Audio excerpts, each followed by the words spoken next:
Welcome to Raging Bullets, a DC Comics fan podcast, episode 613.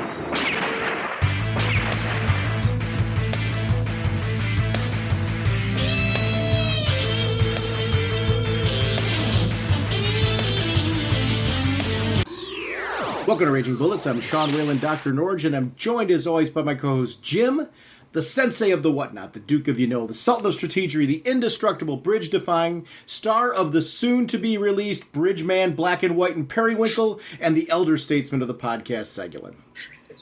How's it going, hey?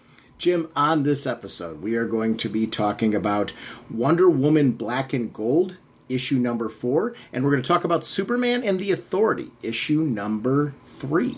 We are sponsored, as always, by DCB Service and InStockTrades.com. Jim, what's going on over at DCBService.com?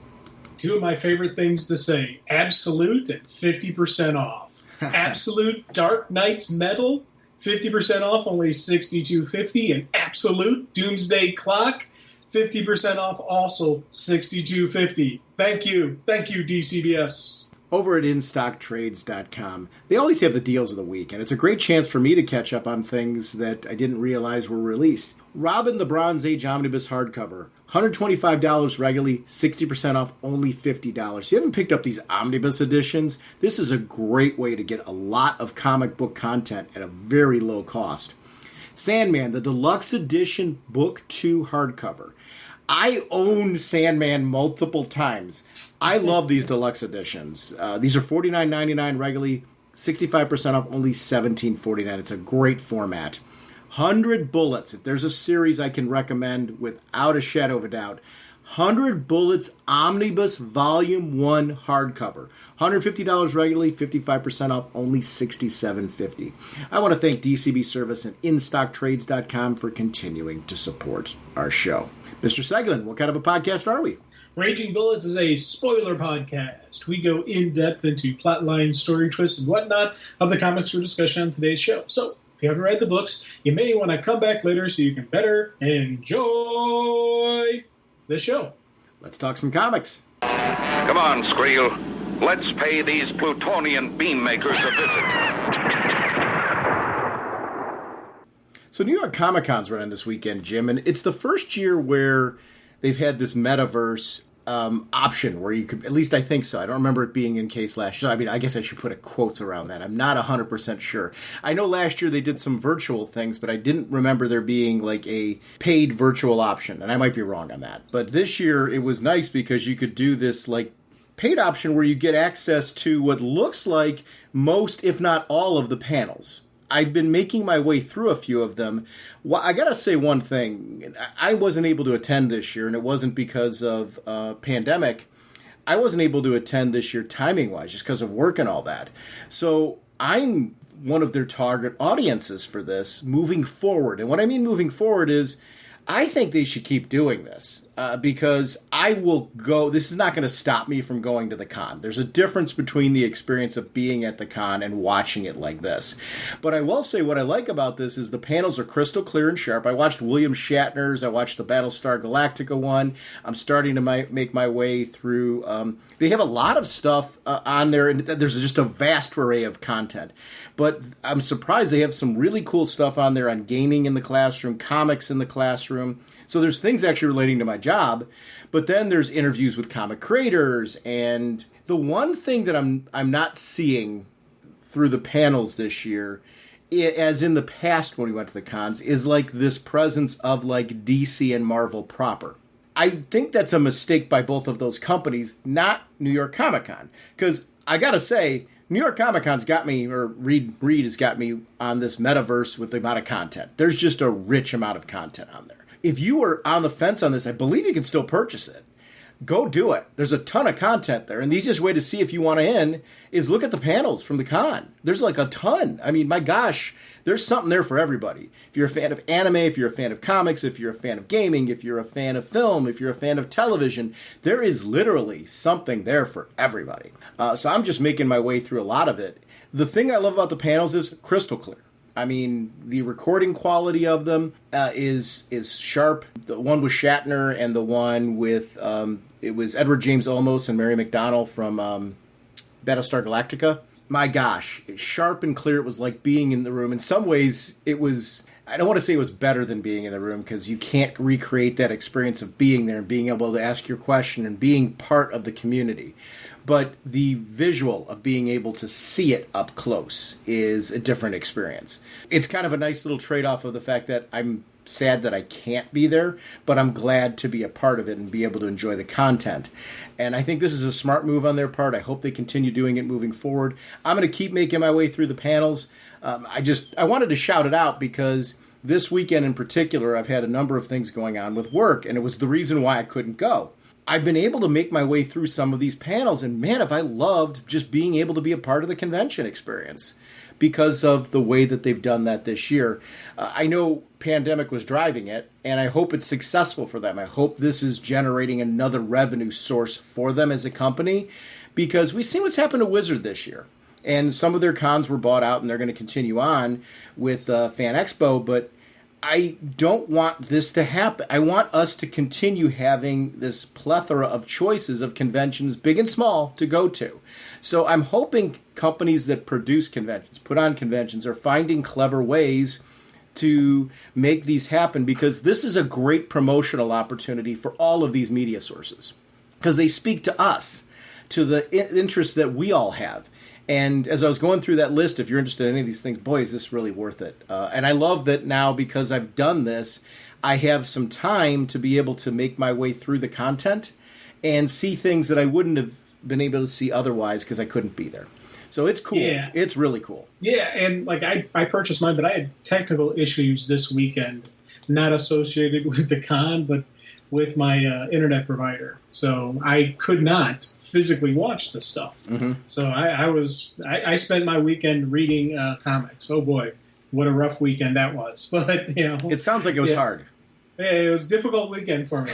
Reading comics and drinking whiskey. Wow, that was a tough weekend for Jim. But I couldn't go to the con because I didn't have the internet, unfortunately. So that was a problem. But fortunately, I can spend the rest of this week now going through the panels that I couldn't attend. So, like you, I'm in on this one. So for the next big one, if they do this, I'll probably jump right in again, especially if it's the same price point. Can't beat that with a stick. Come on, no. I dropped more than that at McDonald's, so I'm good to go. Yeah, that's why I'm hoping it's successful for them. I'm hoping, because here's the thing: I really firmly believe, because I'm a great example of it. This is not going to prevent me from wanting to be physically at the con. What this is going to do is they're going to get dollars from me they weren't going to get otherwise, because I couldn't be there. So this was a very, very smart move for them.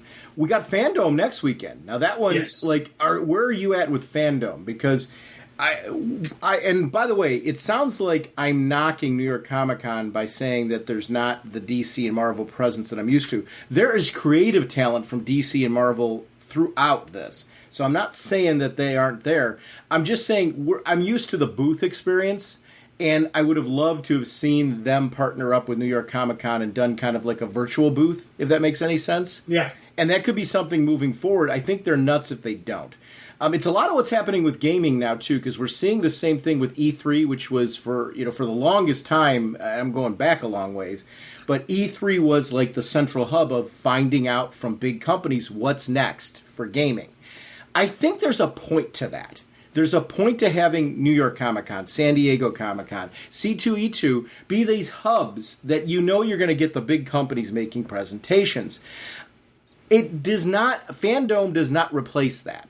And yet Fandome in and of itself, with a direct, purposeful outreach to DC fans, is brilliant. So I think it's important. What I'd love to see is that it gets to the point where Fandome is a different time of the year, so it doesn't, it's a check-in point that is different than these type of events.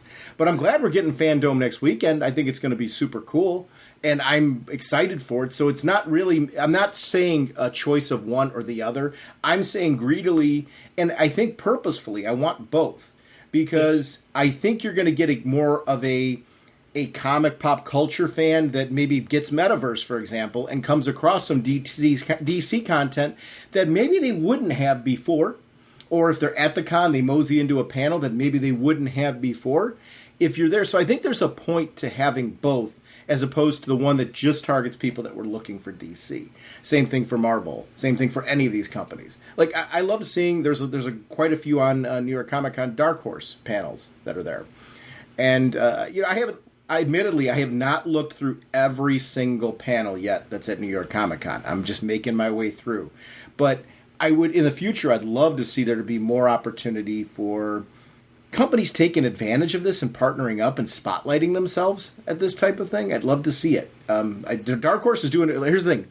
I can tell you right now, are there Dark Horse panels there that are branded for Dark Horse? Yes. And I can tell you that right out of the blue. I'm not seeing as much for Marvel and DC, for example. The Dark Horse panels I'm obviously interested in, so I can tell you that they're there, and I want to see what they're doing.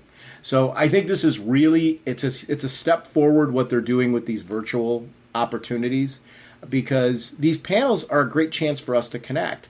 And it made every panel I've watched so far, I'm like, I would have loved to have seen them. I would have loved to have had their autographs. I would have loved to have gotten a picture with them. These were all things that I wanted to see and be a part of. And this only got me looking at next year and wanting to be there.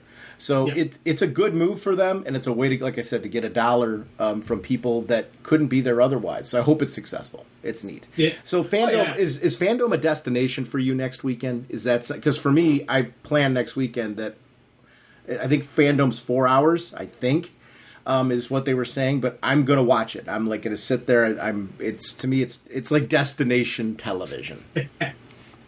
Yeah, big time. I'm there, man, and I'll be right along with you, and just making sure I'm going to make sure everything's working fine, and I got everything online, by next weekend. I've even told the family, hey, next weekend's Fandome, I am, don't bother me.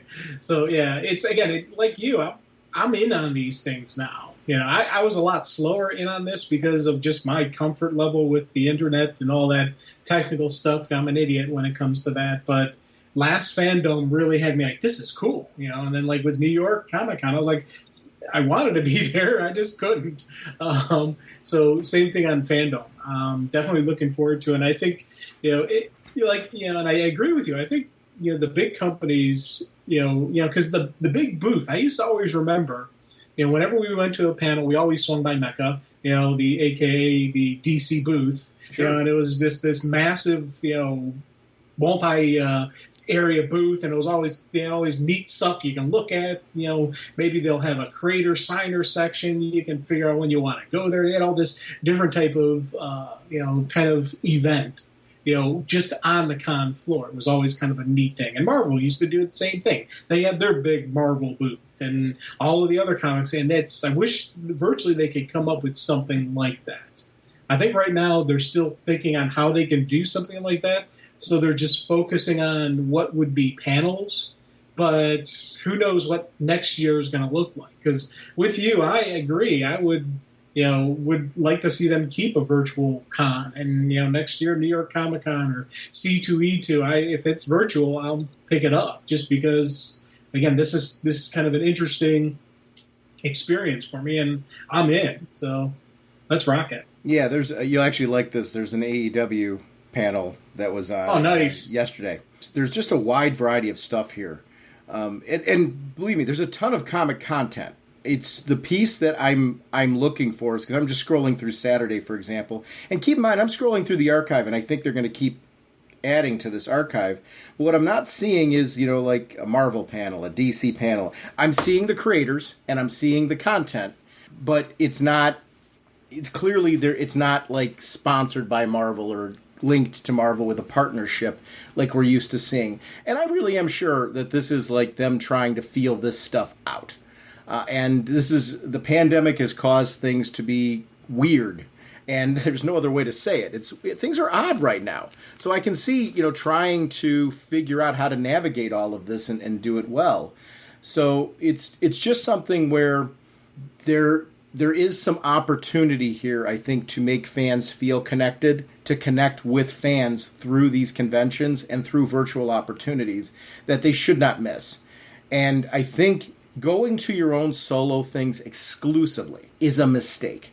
I think going to solo things so that way you have that kind of chance to put together your complete package and your complete message is something you should do.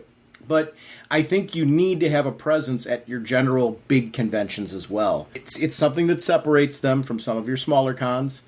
Your smaller cons are usually typically more intimate. That's always an advantage of a smaller con, is the fact that you have a level of intimacy you can never get at the big conventions.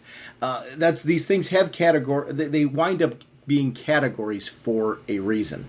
I'm a big fan of conventions in general, so it's not like the snooty, I only like the big cons. No, I love the smaller community intimate cons, and I think they're great. And there's also this like middle ground of in between where they're not quite a small con, they're not quite the big con, but they're meatier, and those are there as well. My pointing out like C2E2, I'm ignoring things like Dragon Con and Baltimore Comic Con, and honestly, you can make an argument they're just as big. So I'm not deliberately being snooty in saying that. That was not meant to be an exhaustive list. If you have not been to a convention, and actually I just threw out 2 other ones that are great. Seattle, that you and I both want to go to that Emerald City Comic Con. You know, there's a lot of conventions out there that are larger conventions that make a mark.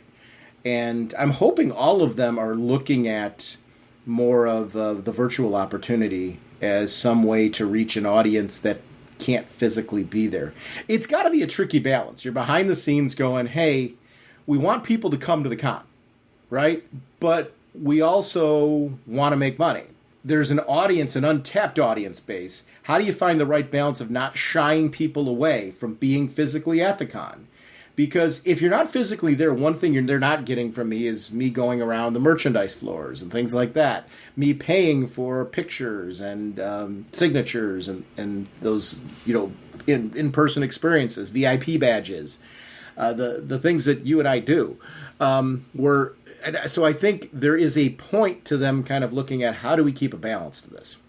And I don't envy them, but I applaud the forward-thinking nature of exploring what they're doing right now.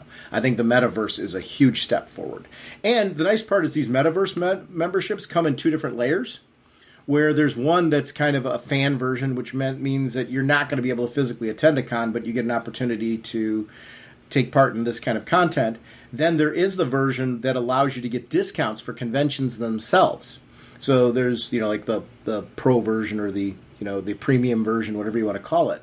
So I think it's great that these opportunities are there. It's neat. I just found out Shenmue, which is one of my favorite game series, for a lot of reasons. There's a historical component to it when it originally came out on the Dreamcast, and just how awkward it can be at some time. There's a charm to like the fact that there was this game that took place at the early days of Sega that revolutionized like open world games at that time. And I've always wanted to see the series finished. Well, they've released 3 of the games so far, and the story's so big that there's a concern about finishing the actual games. So they're going to an anime now. And there was a panel at the con that I was watching this morning that talked about this becoming an anime now. So I wouldn't have known that was a thing unless New York Comic Con did a panel on this. That's what conventions are to me. It's an opportunity for me to be able to mosey around, look at the list of things that are available, find cool things that I didn't know existed, and be prepared for them when they're coming up. I am glad to be involved in that right now. This has been an exciting weekend for me because I at least am starting to be in the know on things that are coming up that I want to keep an eye out for. I don't want to miss. I don't want to find out 2 years from now, oh my gosh, that was a thing. I want to be on the ground floor. I want to be talking about it when it's released, not from somebody who said, did you watch that? It was awesome. So that's part of what cons are. Did you read that? It was awesome. There's an Audible panel that's on there somewhere too for Sandman. The second season's out. Did you get a chance to listen to that first Audible Sandman? I haven't had a chance to listen to it now. I keep wanting to, and I keep trying to find time to actually listen to it, and time is a weird thing, man. It is.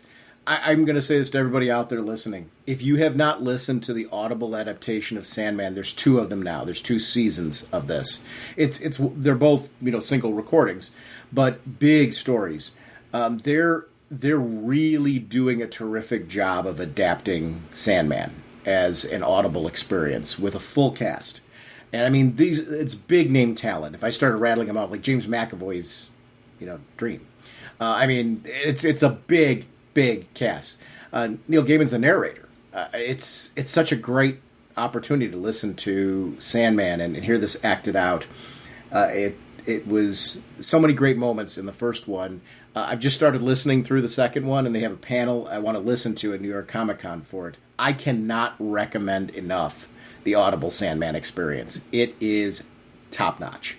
So, and if you haven't read Sandman, the nice part is this Audible experience is another way to approach it. I feel like if you listen to Audible Sandman, this is going to be now a different audience that's going to be pulled into Sandman. There's going to be a Netflix series, too, for Sandman. So we're at this really cool time where this great property of Sandman is going to be carried over. Why The Last Man's a series now? You know, of the TV series. Yeah. There's so many cool Vertigo series that are gradually being adapted. As fans, it's like, I love now that you said it best, time is really the problem. And I like that time's the problem, because I'd rather have too much content and circulate through than not enough. And we're like, that was great, but I want more. We're in a very, very lucky, very, very fortunate time right now, and I just hope that continues. But anyway, next weekend is Fandome. If technical difficulties, barring any technical difficulties, do you want to next weekend do a discussion around Fandome? Yes, definitely. I think it'd be great to talk about some of the news spinning out of Fandome, and we'll kind of we'll tentatively announce some comic content for next weekend's episode, and what we will do is we'll prioritize Fandome, and based on our discussion of Fandome, we may move the comic content to the following weekend, but we will still get to it. We won't sacrifice anything. It all depends. I want to list the comic content just in case for some reason there's technical difficulties that bar us from having a discussion, shall we say. But let's plan to do that next weekend. He is called Hawkman. His gauntlets possess awesome powers. Our next discussion is on Superman and the Authority, issue number 3. The writer is Grant Morrison, with Mikhail Janin and Travel Foreman as your artist. Jordi Belair and Alex Sinclair are colorists. Steve Wands on letters, Mikhail Janin on cover, Bengal on variant cover, Diego Lopez is editor, Mike Cotton is senior editor, and of course, Superman was created by Cleveland's own Jerry Siegel and Joe Shuster by special arrangement with the Jerry Siegel family. And again, apologies on butchering because I know I misspelled some names there, and this is a beautiful book, so we're not going to insult anybody. I didn't know what to expect from this, and I loved it. I mean, my gosh, we're 3 issues in a 4-issue miniseries. There's an expanded page count on it. I really like that. I like that for this particular limited series, they went to some extra pages. The idea is Superman's at a later point of his career. John Kent is Superman, but he's still operating in kind of a depowered state where he's still powerful, but he's actually more like in the state that he was in very early on in Grant Morrison's run with the New 52, in the sense that he can't really do all of the super things that he did before, but he is certainly much more powerful than a normal man. Recognizes this, and in many ways, I think this showcases what's cool about Superman. In the sense that, I don't know, dude's still Superman. Like, you could completely take away the powers, and he's still Superman. I mean, the way he carries himself commands a respect. It's really different, and it's interesting to see that his opponents underestimate him. Because they underestimate the skill set that Superman really has. Because what he's doing is he's putting together a team and inspiring a team that, on paper, shouldn't work. But they're all in because it's Superman. And I love that this team's kind of forming around it, and we've got a couple members of the classic Authority, but then we've got people from, like, Natasha Irons, who is, Steel, she's on board, Manchester Black being on board, and I didn't see the Enchantress coming. I really love that we've got Apollo and Midnighter. It's like, I want this to be an ongoing. I love these 4 issues of this. This is really setting up something. I know the next issue is the ending of it, but Superman the Authority 2, please? Because I was surprised at how much I loved this. I love the team in particular. Like, I would like to see this team stick around versus, like, normally I'm looking at the creative team and going, I want to see them do something else, and I do. Don't get me wrong. But I kind of looking at this creative team and going, well, can't they just do more of this, please? Because you're right, not only is it a pretty book, it's an amazingly written book, and it's a fun ride. Yeah, and it's right. Let me clarify something. This is a wonderful story, and I love the look of the book both. So when I say it's a pretty book, I don't want to insult anybody. I'm not implying that the story isn't good. Grant Morrison's awesome, and this for me has been just a wonderful read. Where this is a good art and story team just working together. Mm-hmm. This is again like you, I was like surprised on a lot of the team members. And though I keep calling Manchester Black Malachi Black, but that's just me. And I love the fact that they added Natasha to the team. That for me was like, oh, that is cool. I like this, And again, like you said, yeah, he's depowered or less powerful, but he's still Superman. I love how each one of them are like, yeah, but it's Superman. I'm on a team with Superman. Even Midnighter had a moment where he's like, yeah, I'm still not used to saying that. That for me, I was like, this is something really cool. And I liked how, because going into this, I didn't know what they were going to do. So when we went into this, Elseworld, alternate Earth, where we have an older, less powerful Superman out there, and I'm like, okay, this is kind of neat. So it takes us out of the current universe. We have our own universe. We got to figure out what's going on in this universe, and those stories can be kind of fun. And as they're giving us the information we need as things go on, they're doing a beautiful job with telling us this universe. And like you, I want Superman and the Authority Part 2. I want this to continue on. Give us the continuation of this. Give us the next adventure of this team, because this is really the team coming together. So I'd like to have the next mission, the next series, have the team together. And to be honest, and I hate to say they could get rid of Superman because Superman's awesome, but just the team itself by itself would be an interesting read. If we took Superman out of the mix and we just kept the team that we currently have and have an Authority book with these people as the Authority, I would be okay with that as well. I'd pick that up in a heartbeat as well. Now, granted, Superman is a good selling point for me. But no. Because Superman's part of this Authority. Is no. And I know where you're going for. You like, I get that. But to me, this the Authority, I actually think in Part 2 you could just call it the Authority but keep Superman on it. Right. Because I think it does exactly what you're saying here. It elevates, like, this idea of the Authority is a tremendous team, and it's got a lot of respect as far as for comic fans who've read it throughout the years, but it's certainly not as well known or as widely known as Justice League, for example, as a brand, as a concept. But it has been touched over the years by some incredible creators. The thing I love about this, and I'm saying no. I would read the book you're laying out, so let me clarify that and go, yes, I would be all in on that book. I'm looking at the page right now where the Knights of the Round Table is floating up in the air and Superman's below it, and I see that costume. And I'm normally, I love when they mess around with Superman's costume, but I typically wind up being more of a traditionalist where I want it to look similar to the Batman, where you can mess with his costume, make some little tweaks and things like that, but in the end, I still want it to be have the certain iconic elements. Because of the story and because of what's going on with Superman, this costume being more functional in its, there's no cape, and I think there's a reason for there to be no cape because he doesn't fly now. But you've got these gloves and you've got like a different, more functional kind of, almost like boots on the ground kind of look to it, but still clearly identifying him as Superman. And I like that it's the Kingdom Come Superman logo. The costume completely works for me in this. His presence on this team, there's something about him. He is not just like to bring you into the book because now it's a Superman book. He is an integral part of the team. And he brings something, a compass to this team that if you took him out of it would no longer be there.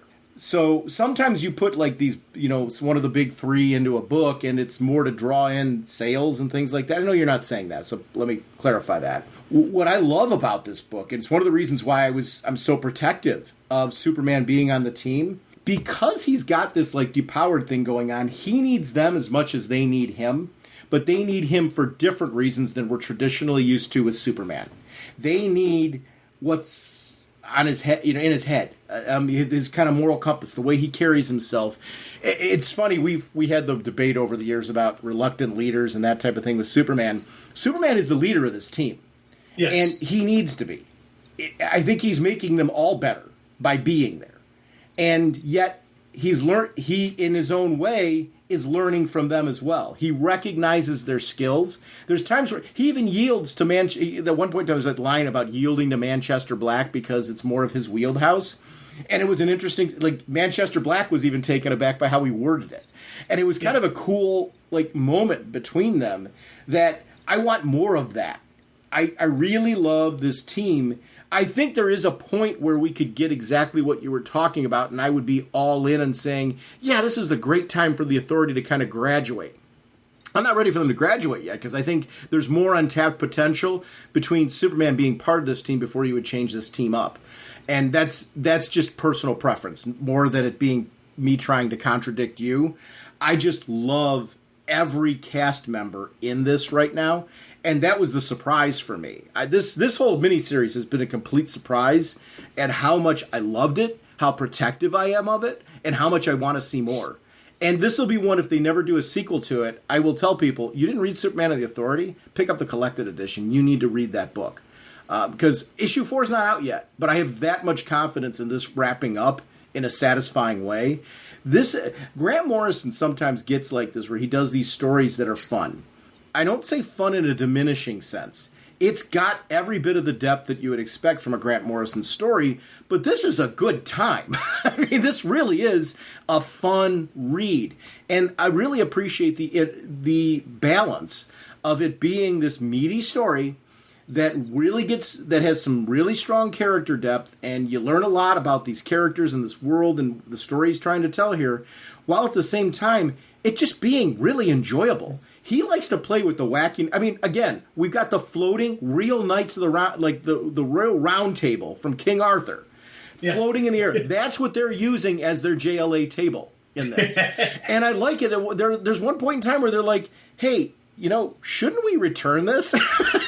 I mean, I love moments like that because they're recognizing what this is and its historical significance. I think it was Midnighter maybe who said it, and I'm sorry if I'm wrong. I'm just throwing this off the top of my head, but I remember that moment like vividly where I'm sitting here like, yeah, he's right. Like, why wouldn't they be? But that's the wackiness of Superman. When I grew up, that was what Superman was. He could go anywhere, any when, any world. And he was experimenting and doing all kinds of kooky stuff. Morrison clearly was influenced by that era and brought that in All-Star Superman. He brings some of that wackiness into here, and I love that it's very contemporary. He's acknowledging what's going on from a contemporary sense with John Kent and stuff like that, to the point where you're not really sure 100% when this is taking place, but you don't need to be. This is some future event that's happening with Superman and the Authority. It is, that's all you really need to know moving forward. He kind of gives you a time placement of it that is perfect for what you need to know to enjoy this series.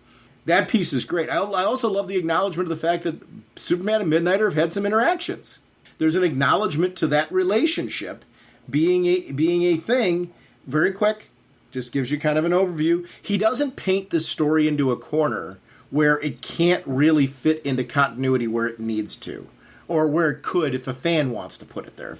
I guess more is... Yeah. I like when people do this, when writers do this, where they're like, I'm not going to go too crazy with this, but I'm going to give you just enough little nuggets here that you can plug it in if you'd like to. And if you don't care to, who cares? Just enjoy the story. Man, it's one of the things that I don't know. Did you find it the same thing? One of the things that I walked out of it smiling is 3 issues in. This is fun. Well, and here's the thing that with me, sometimes Grant Morrison can get a little heady in the read, and you got to sit there. And I've had a couple of his stories where I've had to sit down, focus. I had the one where Ashley was taking notes just so I could really get a groove of what he's doing. None of that is going on with this. This is a solid read that just, as you said, fun, but not being we're not using the term fun as insulting. We're using fun as in when you read it, you enjoy what you're reading. This is a good, really cool story, and it's still got some neat little layers and a little bit of strategery going on that I'm digging. But it's not anything over the top that makes you go, what the heck? And the point you were talking about with the round table, one, it was Manchester. Keep saying Manchester Black, who actually says it, but he and Midnighter have a little conversation going back and forth because Midnighter's like, "Is a conversation worth having right now? That would leave us nowhere to sit." So so that was like kind of the acknowledgement. But throughout this, little funny bits like that they keep putting in there. And even that's the other moment that a Midnighter has where he's like, "So Superman." Can't get used to saying that, I do like that little banter, little friendly, little fun, but it doesn't take away from any of the story elements. You think back to I think it was last issue when we saw the Supermobile, and we see it again later in this issue as well. But when that first came out, Manchester made a little comment about with Batman, him taking ideas from Batman and whatnot. So little funny bits like that don't take away from the actual story. And to me, that's always a really good sign of a well-crafted story. I remember as a kid, one of my best friends had the Supermobile, and I think it was Hot Wheels. It was die-cast metal, and it was Hot Wheels side. You know what I'm talking about?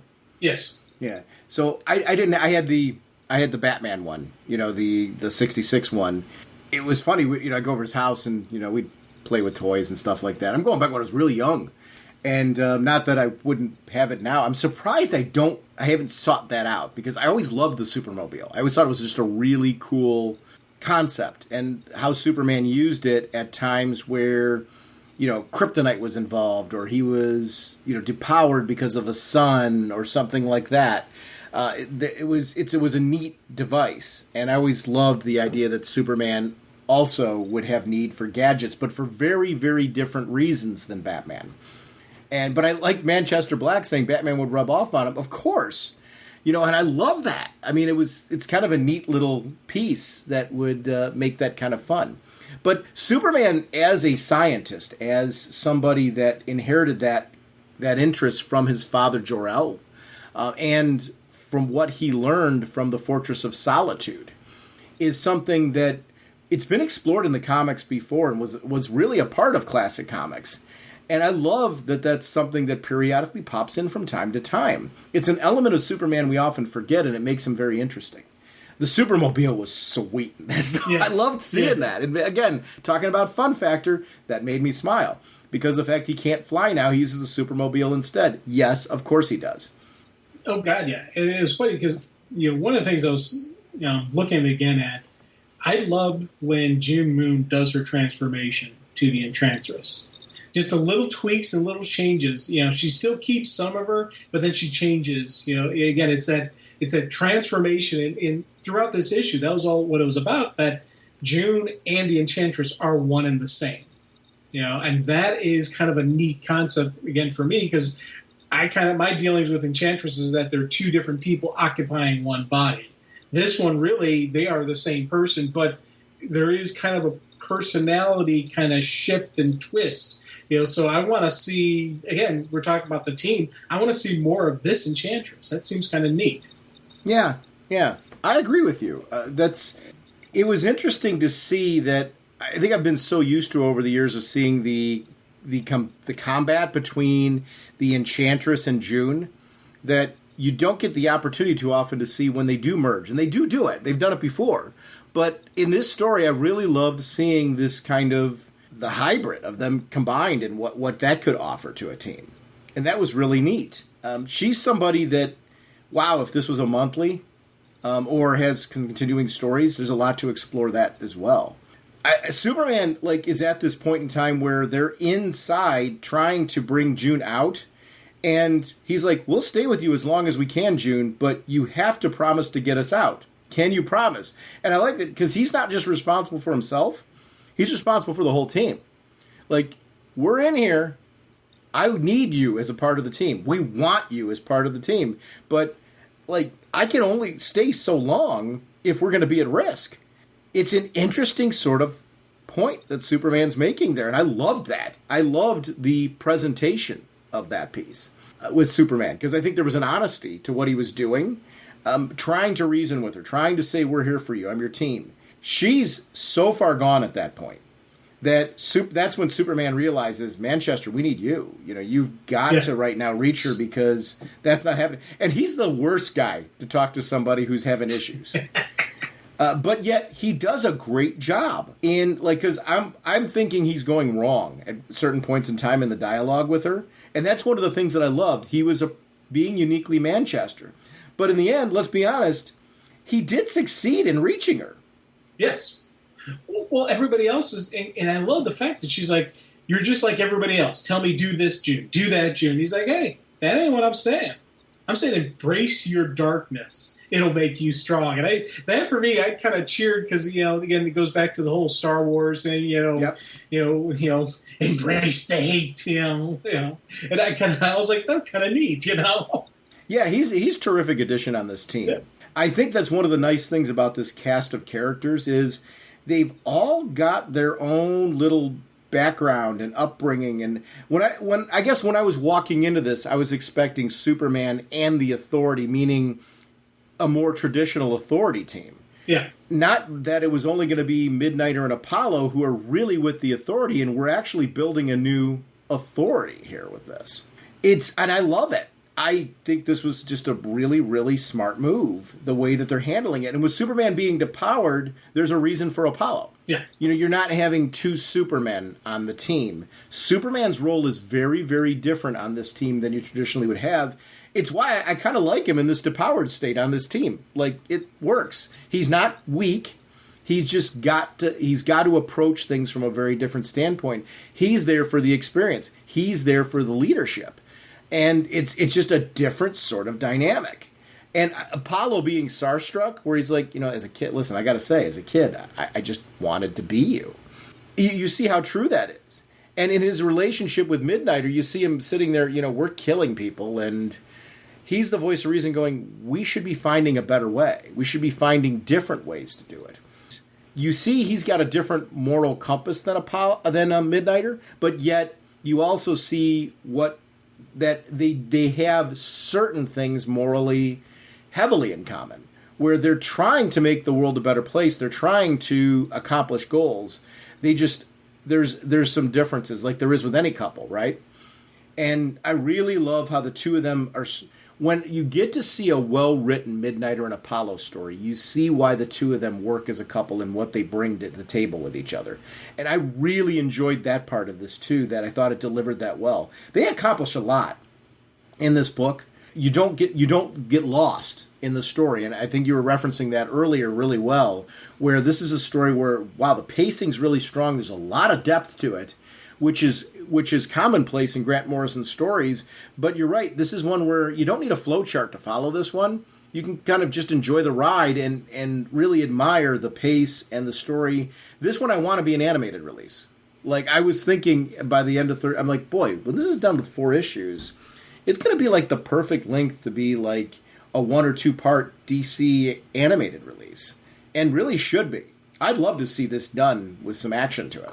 Oh, big time. Big time. And it's funny, when you start going through this, there's still the bigger picture that's got to play out. Yep. And I like that, how we're getting, we're getting the birth of this team, but there is still more to come. So that's where I'm really excited for issue 4, because I want to see, because it's not just the Ultra Humanite is the problem. There's something else beyond him, that is coming down the pipeline. That's what I want to see. What is that problem? The Ultra Humanite's an interesting one, though, in how it's being done, because with Superman being depowered, he's even looking at Superman right now like, you aren't... There was a time when you and I would battle where I wanted to be in your body because it was the ultimate way for me to just continue on with this invincible body, right? So there was a motivation there. He's like, being truthful now, it's not you that I want for that, it's your kid. But you can be a stopgap, you know, and that's what he's looking at. Imagine my brain and your skull, together we will remake the world, and he's looking at right now, oh, he can still do this, you know, and but I think ultimately in remaking the world, he still is aiming for John Kent. Yes. He's a very creepy villain. I love when they're bringing in the Bottle City of Kandor and using all of those tools. I've always been a big fan of like the idea that there's a lot of scientific knowledge and know-how in the Bottle City of Kandor that somebody can take advantage of. And the Ultra Humanite aiming for that makes a lot of sense of being able to utilize that. Next issue is going to be really wacky. Yeah, well, you think about it, with the Ultra Humanite having his body, and he's planning on taking the brain and putting it into Superman's body. So if he succeeds, then Superman's out of the picture. Mm-hmm. But, you know, Superman said he was the bait. So I'm wondering if when the Ultra Humanite lands in Kandor, will the Authority be waiting for it? Maybe. You know, like if this was the whole plan all along. Yeah. I'm anxious to see it too. I'm with you that there's more to come with this. I feel you're right. There's layers that we haven't seen yet that like are clearly coming in issue 4. This reminds me a lot of, I don't know if you're making this connection or if you feel the same way. I loved All-Star Superman. I thought that was just a great story, and that had this fun factor that I'm referencing here as well. This I really feel in its own way, I don't want to say it's a sequel or spiritual. I think more a spiritual successor to what I loved about All-Star Superman. All-Star Superman was this story that was a love letter, I think, to everything that's cool about Superman. And I feel this also embraces that kind of philosophy in its presentation. And I think it's why I'm loving it so much. And it's why I think I'm so protective of Superman. It sounded like before I was being real contradictory to you. I'm really not. I love what he's doing with the Superman concept here so much that's why I want to see more of it. And that's really what's driving it. He has fun with these tools. I mean, we're ending off this issue with the Supermobile again. You know, it's like that better be rebuilt because in the sequel, and I'm bound to determine that I'm in my mind going to say there should be and there will be. I'm hoping a sequel to this because I just love everything about it. This has really been one of those surprising stories. I didn't expect to love this as much as I am. Yeah, actually, same here. I was like, oh, okay, that should be kind of interesting. But it wasn't, when it came out, when issue 1 first came out, I wasn't like, oh my God, I got to read this. Yeah. I was like, oh, okay, I'll get to it. And I think I got to it after issue 2 came out, is when I think I read 1 and 2 back to back. But as soon as I was reading, I'm like, oh my God, this is awesome. This is awesome. So again, I'm 100% full on with this. And like you, I want a sequel. I want more. Give me more. Yeah, it was funny when I suggested this for the episode. I hadn't read it yet, so I didn't know what the Authority team was. I didn't know the premise. I just knew that there was a Superman and the Authority, and I thought this would be a great way for us to talk about both of these concepts on the show. I thought it was just going to be an interesting show topic, so I was really blind to what this story was going to be. So, and that was really the reason why I picked it. I'm like, oh, this will be fun to talk about. It'll be a great way to talk about the Authority and Superman, and I mean, really, we haven't been able to talk a whole lot about the Authority on the podcast. I thought that was a great opening for this. I did not expect at all what we got. I'm glad we had the opportunity to talk about this, and I can't wait for issue 4, because the conclusion of this is going to be great. Nothing like the handy-dandy electro claw for carving through metal doors. Our next discussion is going to be Wonder Woman Black and Gold, issue number 4. Prayer is written by Andrew Constant, art by Nicholas Scott, colors by Annette Kwok, lettered by Dave Sharp. Amazing is written and drawn by Paul Azaceta. It's Azaceta, lettered by Wes Abbott.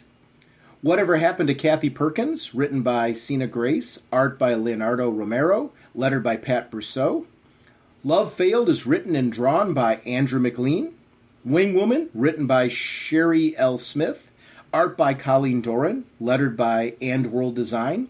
Publication design by Darren Robinson. Publication produced by Sandy Alzano. Editors are Brittany Holzer, Diego Lopez, Jamie S. Rich. The assistant editor is Bixie Matthew. And the Wonder Woman is, of course, created by William Moulton Marston. And it's really interesting to take a look at this series, because it's another one of these really cool anthology series. And that's why I wanted to do this one on the show, because I'll admit, this is another one I was behind on when I suggested it for the show. So I thought, like, this is a great way to talk about something that I haven't gotten to, that I love. I've been getting because I love these concepts, but I wanted to push myself to read it. I deliberately, selfishly picked it. It's actually, we've got 2 books on this episode where when I said to you we should talk about these pieces, or maybe you suggested Wonder Woman Black and Gold when we were doing Wonder Woman and Wonder Girl. I don't remember. In both cases, I was nodding like, these are books that I should read. You might have suggested this one, so I might be incorrect on that. I love this book. 4 issues in, I hope people are reading this, because these mini stories that are being put together, each one of them has its own flavor. Kicking off with a book that has, and this is going to sound like I'm insulting the dialogue. I'm not. The dialogue's amazing. This is a great team, but I love the artwork of Nicholas Scott. Always have loved the artwork of Nicholas Scott. This is beautiful work. I love the opportunity to kind of explore this unique color palette that they use for this book in various different ways. And I think she did just this bang-up job with this story. And it really is, that's what I got to say, it's the whole creative team of this story, with this very moving story of this mythical creature that she's struggling with the fact that I've got to take this creature down. But she's recognizing that this is a unique creature and wants this creature to go on peacefully and be accepted, to truly find peace, because this creature can't be where it's at. You see that struggle that she's going through and the compassion of Diana. I'm so sorry, my dear old friend. And she's like doing this like prayer for this creature. And you see just the after effects of this battle, the destruction to the trees and things like that are there, because this was this major battle. And the battle isn't important. It's the aftermath. It's us seeing what that looks like from Diana, seeing that emotional side of her. My gosh, is this a gorgeous, well-written piece. Oh, God, yeah. And I'll tell you, one of the things about this series, because you always have the black and white, and then you got the black and red. I do like it is the black and gold. Yep. Because that gold is such a dominant and really cool power color for Diana. But first off, the cover, I absolutely love this cover. Yeah. I've been staring at this cover for a lot, especially this issue. Issue 4. I absolutely love just the way she drew Diana, and just the look on her face kind of has a little bit of sadness to her. And I was like, man, that's just a powerful image. And then you go right from that into that first story. Again, 2 different artists, but both of them still capturing that same kind of power, sorrow, sympathy, compassion. And those are always the stuff. Those are always the great Wonder Woman stories to me. Are the ones that show her compassion and her love, and just all that positive energy that Diana can bring. And even in this horrific moment where she had to take down this mythical, wonderful creature that had been around for thousands of years because of the encroachment of man. And you see where the griffin, sliced into the camper of the people. That's why Diana had to respond, because again, to the animal, it's just, hey, this is normal for it. But it's now getting to a point where they can't be where they normally want to be. They can't be in their new home because of the encroachment of man. And it was just a great moment where you feel, you don't look at the humans as if they're horrible people, because they're not. They're just a family who is on vacation camping in the woods. And you understand Diana's, predicament, where this is a creature that can't be around them anymore. She had to put it down. And again, and just that blessing on the creature. And I loved how she took her blood to make the cross. She took her blood to make the blessing. And then the prayer to Artemis. It was just an absolute, just beautiful moment.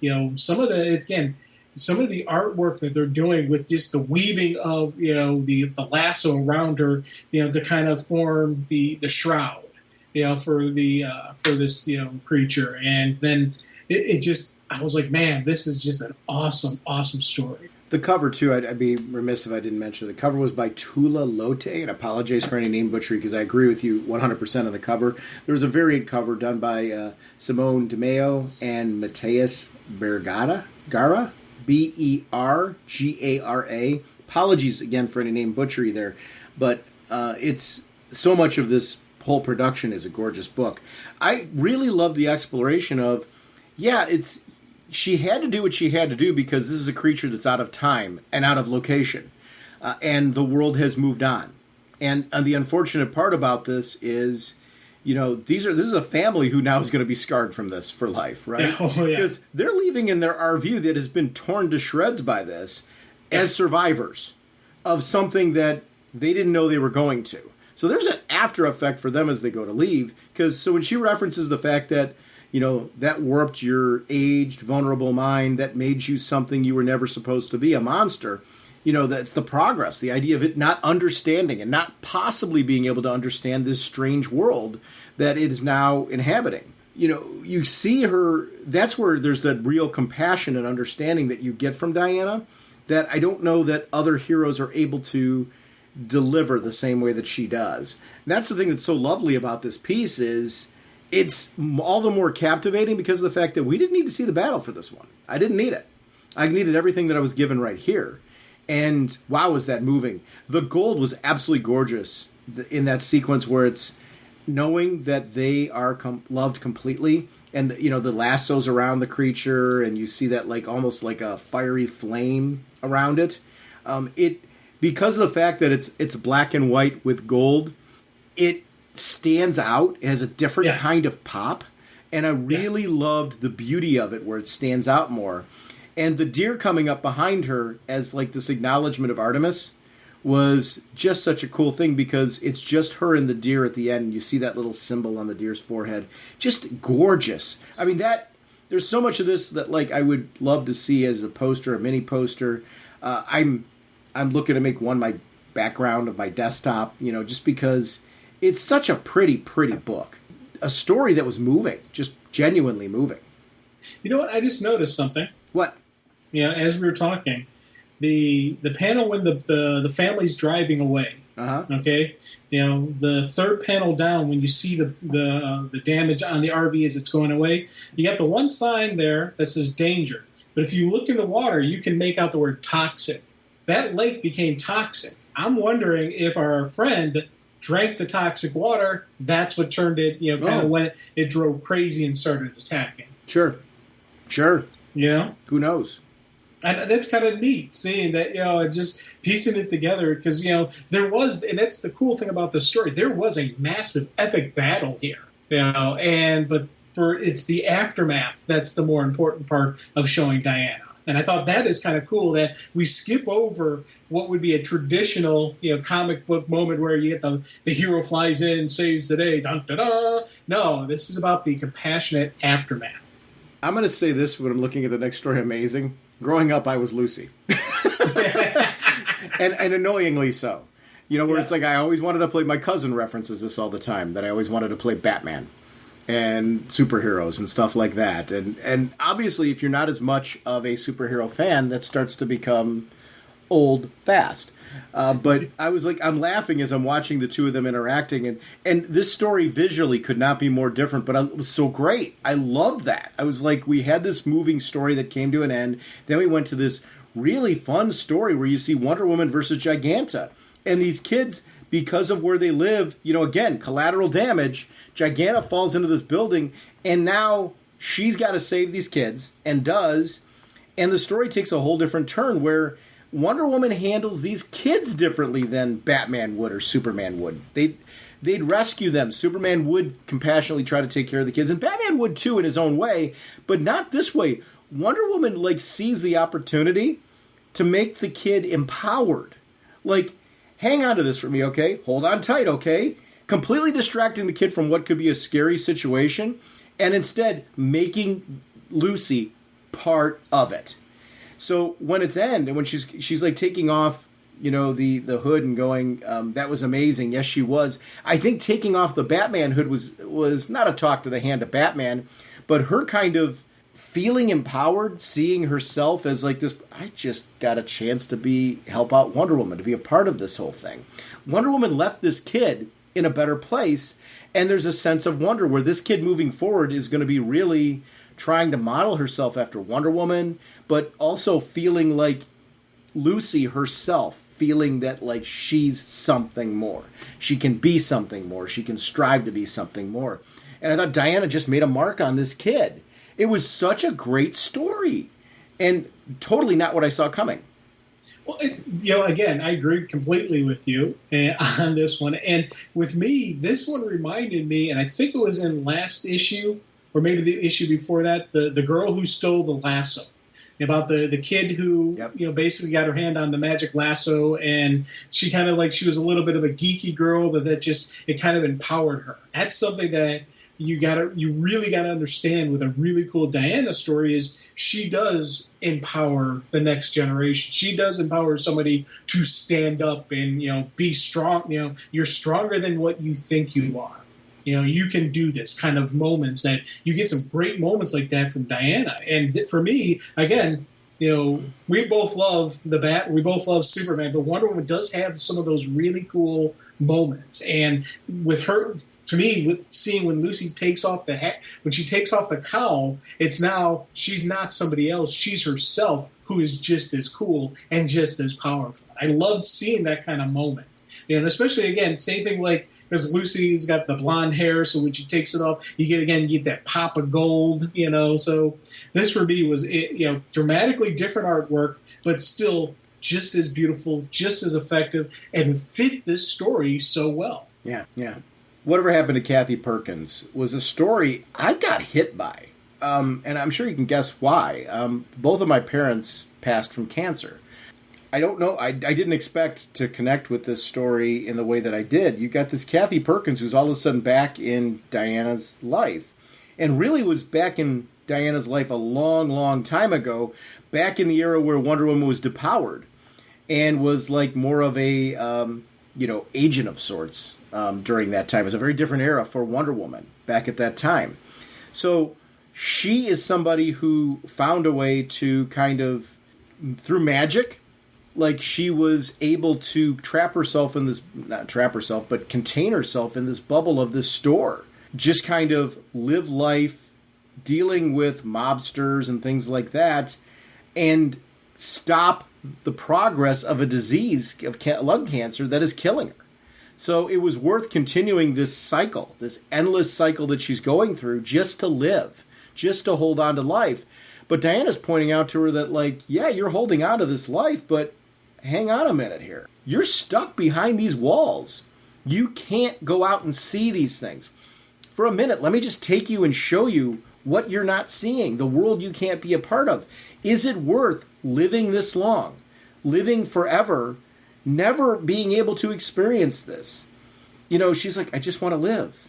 Diana's comeback was a powerful one of, then don't cling to a tomb. And she's like, I hate you. In that final moment, and she's like, I love you.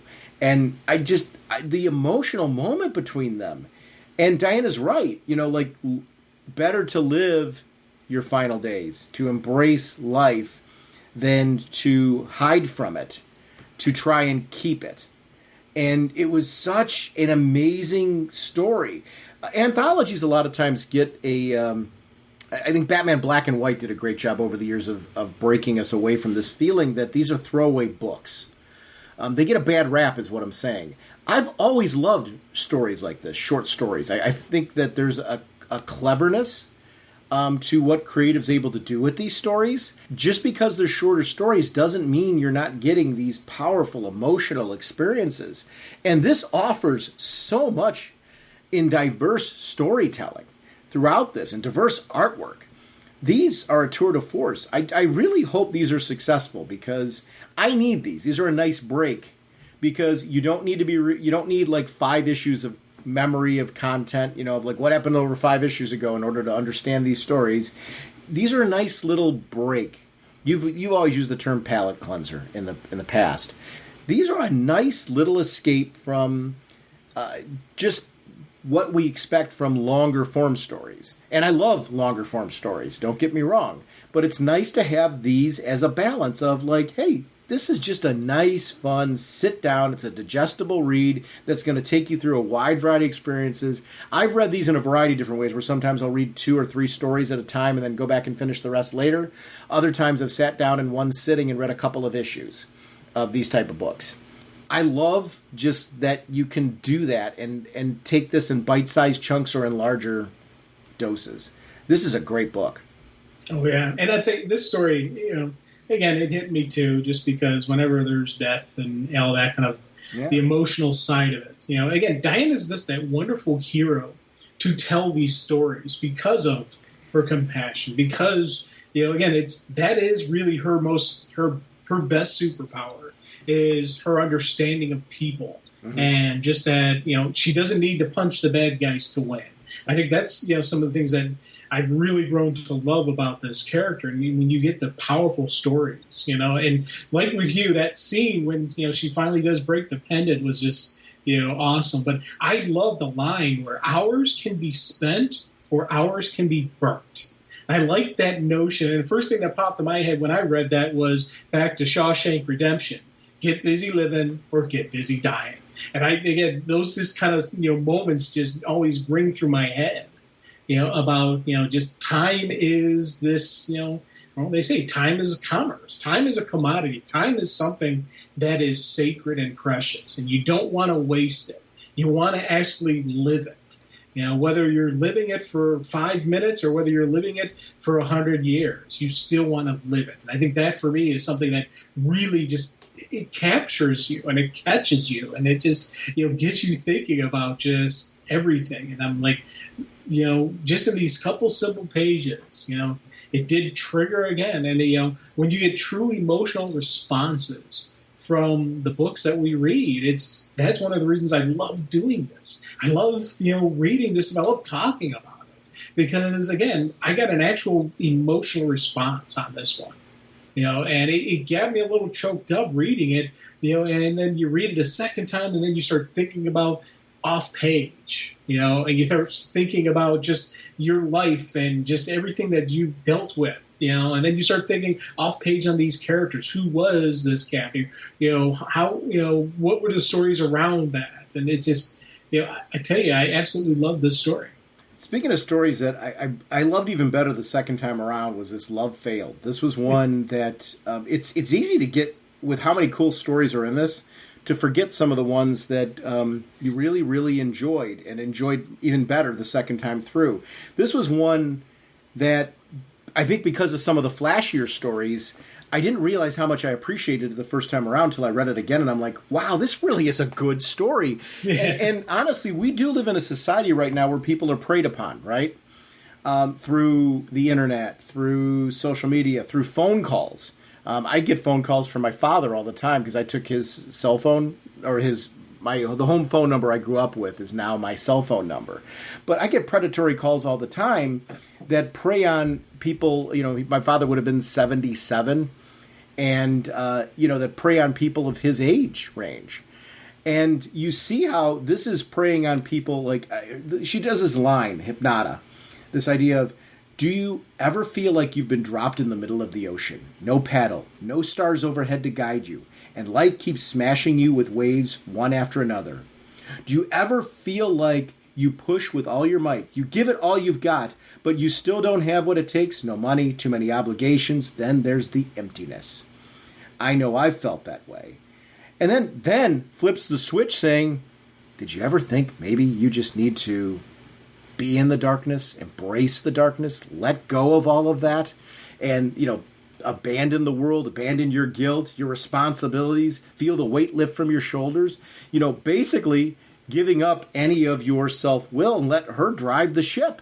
And I'm sitting here like, whoa, what a twisted way. And you see how people would be embraced by that. Because Diana's even sitting there saying, but then it got a little weird. And it was cool because she was going as this supportive friend with another friend and gets pulled into this. And Hypnota's able to glance into her head and see some of the realities of Diana and tries to manipulate her. I loved this story. It's a great psychological thriller in a very short period of time. It's a great story. You know, and it was funny because you said how you appreciated it more the second time read through. I was the same way, you know, because I got off of that the one story where it really hit me. So then I'm reading this one, and I'll be honest with you, I wasn't in the right mind frame, you know, the right frame of mind for this. And then I go back through, and again, I've dealt with, you know, through work a lot of times with the predators. A lot of the stuff with the cons, you know, the confidence scams and all the fraud stuff I've dealt with. So seeing this, you know, again, it's like this is one of those groups. This is one of those, you know, using the air quotes around the word cult. You know, there's so many of these things out there that it really, you know, even without superhuman alien powers, there's people who do exactly what they did here, just through the talk, just through the, you know, the indoctrination. Just there's so many things out, so many different groups out there. There's a lot of arguments towards, you know, any and all different groups have some form of indoctrination. All groups have some form of, you know, brainwashing or control, you know. And I love seeing when you capture that kind of moments in a comic book. But then they kick it into an edge because we're dealing with some alien who has, you know, mystical powers on top of what, you know, would normally be a regular indoctrination. This is a really cool story, you know, with a completely dramatically different art style than what we've seen in the other books. But after, again, it was one of those things where after reading it, you know, especially my second and third read-throughs, it really was kind of a neat pace with the other stories on either side of it. So I was like, this was a cool choice of a cool story and with a dramatically different art style to make it pop. And I was like, this is a neat one. Yeah, I like the resolution where Diana's like, you know, I can't say I'm sure what justice would have been here. Psychic wounds cut deep, but I can say she will never come in contact with another human being again. Hypnota has been stripped of her power. And the idea of her being in prison in a way where she can't ever do this again because she's a vulture, a virus, you know, and it's a good way for us all to remember that words hurt. You know, sometimes we can all be better. And I love stories like this where you're like sitting here like, okay, there's probably a little bit of hypnota in all of us where we've at times said things or done things that, you know, you hope as you grow and evolve, you learn to be better.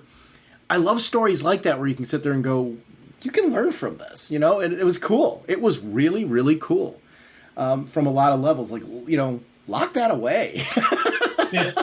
You know, there's like a metaphorical piece to that I thought was really cool.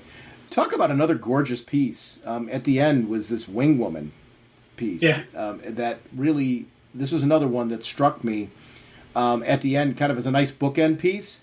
Because you open up with this just, I think, a beautiful, beautiful use of keeping the gray, you know, blackish, the black and whitish tone on her vehicle, except when you're letting the sunshine effects reflect off of it, and leaving that for the clouds and the clouds in the sky.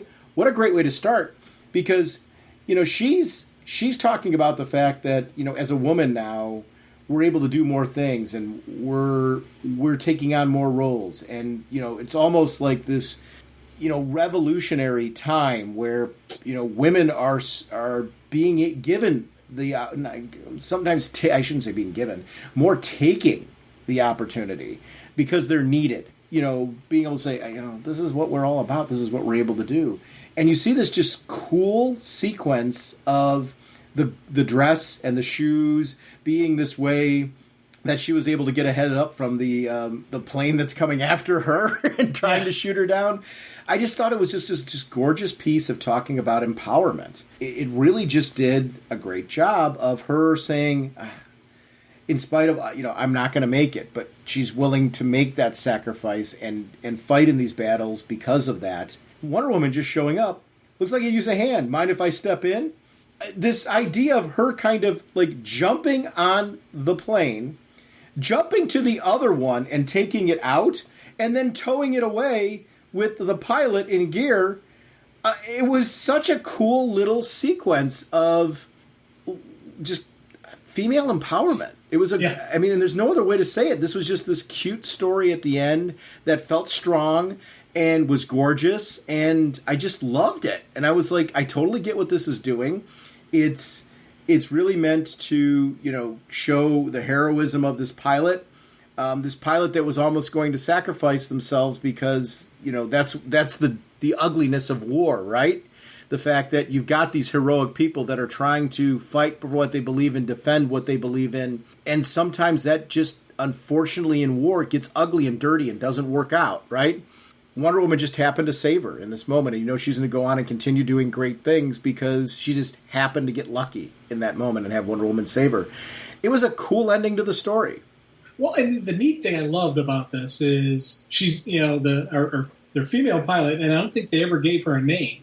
She is basically doing test flights, right? Of the plane. So she's not armed. No weaponry at all on that, and she's up against a Nazi jet. Right. Now, the thing with the jets, with the Nazis, when they first introduced them, it completely threw everybody off. All the male pilots, all the combat pilots were just completely thrown off by this new technology of the jet. How it was faster, it could turn, it could bang faster, it had more ammo. There's all types of things that, they didn't have to deal with the prop, so they could have a front-mounted machine gun, so it made them more effective. And there was all these different things that made the jet so much more dangerous than what the Allies' pilots had in their arsenal. Yep. So the fact that she's got this jet she's dealing with, and she had no chance. She knew she had no chance, but she had to do something. She had to. And again, it's that cool, just that heroic moment where I'm going to die now, but that's okay. I got a job to do. I love seeing that. And then again, Diana comes in for the rescue. But it wasn't even like a swoop in for the rescue. It was like, hey, let me give me a hand. Let me. Mind if you look like you could use a hand. Let me help. It wasn't a step aside, I'm here to save the day. No, we're going to work together. Together, we're going to take out the bad guy. Yep. And I love that. And to your point, empowering. It reminded me of that story, Amazing, earlier on, where the little girl was empowered. This was a different kind of empowerment. And I loved that this kind of wrapped up with this. And it was such a great story. Not overdone. It did what it was supposed to. Beautiful, beautiful story. And I love the card at the end, the way, just the way that they did it. This book had just a lot of balance to it. I thought, just really unique stories that I just really enjoyed. And this was, I thought, just a great way to wrap up with this. And next issue, you start seeing the creative talent that's involved in it. I'm like, wow, they're really getting top-tier talent on this. And I love it. I love just the mix of talent that they're getting on this. This is a very, very special book. If you're not picking this up, you don't need to be picking up, you don't need to go worry about picking up issue number 1 and going all the way through. You can pick up the current issue, just really enjoy it and see if this is your cup of tea. I want this to continue. I really want this to continue being a monthly book. This is just it's a clever delivery. I like the unique color choices for this one. We saw the Harley Quinn series where it had more of a red, where there was black and white and red. I'm very happy for them to continue doing these unique deliveries, and I'm curious. I hope they're doing well because I don't want to lose these type of things. It's nice to see Batman Black and White not being the only book that gets this. We're seeing more of this now, and I'm glad they're exploring other characters with this kind of delivery model because it works. There they are, all alone except for that old character. I would like to remind everyone about our show voicemail line. It's 1-440-388-4434 or Dr. Norge on Skype. RagingBullets@gmail.com is our email address. If you prefer to contact us that way, we love hearing your comments on the show. RagingBullets.com is our show website. That's where you'll find updates on all the episodes. It does feed into Twitter. It feeds into our Facebook fan page. We are proud to be part of an amazing Facebook group community. Jeremy's our moderator over there. Amazing people that post constantly really cool content about news, blogs, podcasts, everything going on with pop culture in general. And it's great, safe commentary, and I really, really love the community over there. It's the first place I go every morning, actually, to check on news. A lot of times I just plop on there to read, see what people have posted. So thank you for everyone that just posts over there and makes it such a great location, central location to grab information. Thank you. The About Us section on our show website is where you're going to find out how to connect with Jim and myself through gaming platforms, social media. We love connecting with you. Sponsoring this episode, as always, is DCB Service and InStockTrades.com. Jim, what's going on over at DCBService.com? We have Absolute Dark Knight's Metal, 50% off, only $62.50, and we have Absolute Doomsday Clock, also 50% off, only $62.50. Thank you, DCBS. Over at InStockTrades.com, they have so many great deals of the week on new releases. Robin, the Bronze Age Omnibus Hardcover. This is a $125 book regularly. It's 60% off at only $50. Jump on that deal if you didn't grab this book. Sandman, the Deluxe Edition Book 2 Hardcover.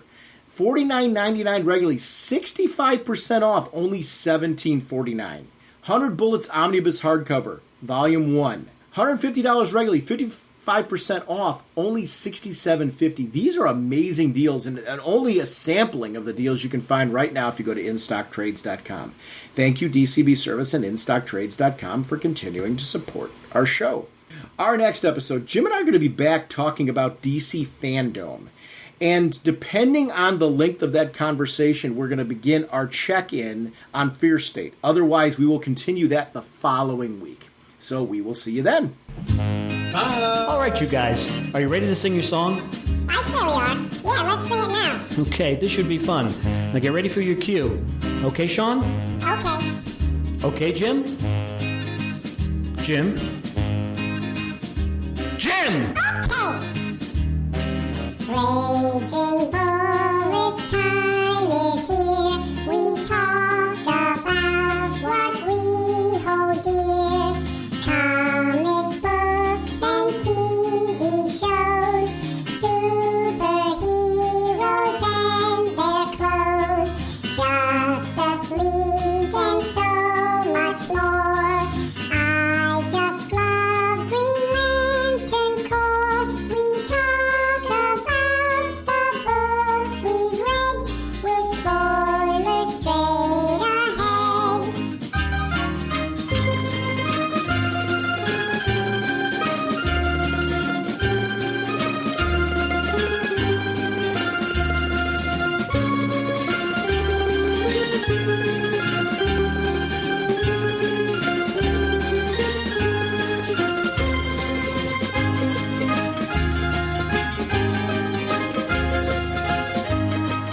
Okay, fellas, get ready.